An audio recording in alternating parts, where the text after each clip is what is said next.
Totoo po yung sinasabi ni Orly Gutesa na nag-deliver siya sa Forbes. Again, I informed the Speaker and asked clearance about the instructions ng Pangulo. At ang sabi niya, wala tayong magagawa. Kaya po nagtataka ako kung bakit sinasabi ni Pangulo na hindi niya makilala ang budget. Samantalang lahat na binawas at dinagdag sa mga ahensya ng gobyerno ay humihingi ng approval sa kanya si Sekmina Pangandaman. Bago namin ginawa o tinapos ni Senator Chis Escudero during the BICAM. Sinabi pa ni Sekmina, everything is cleared with the President. Basta importante, pasok ang pondo na request ng Pangulo.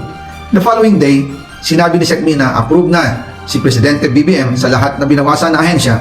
Masaya na ang Pangulo dahil naipasok ang gusto niyang 100 billion insertion. Wala pong perang napunta sa akin.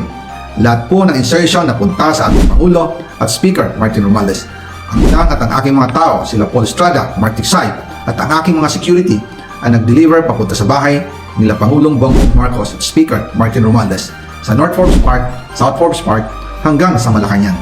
Yung mga deliveries po ay merong record ng aking mga tao. Totoo po yung sinasabi ni Orly Gutesa na nag-deliver siya sa Forbes Park.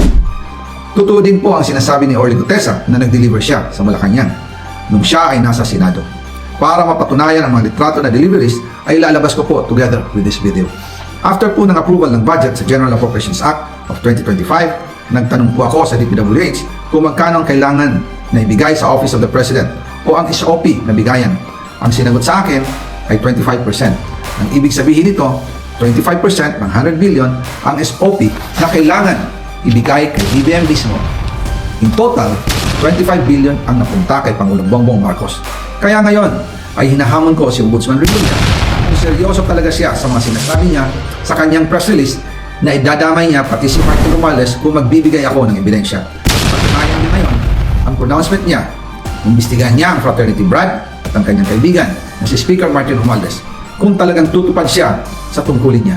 Imbestigahan din niya si President Bongbong Marcos. Sabi nga ni BBM, let's do it right at mahiya naman.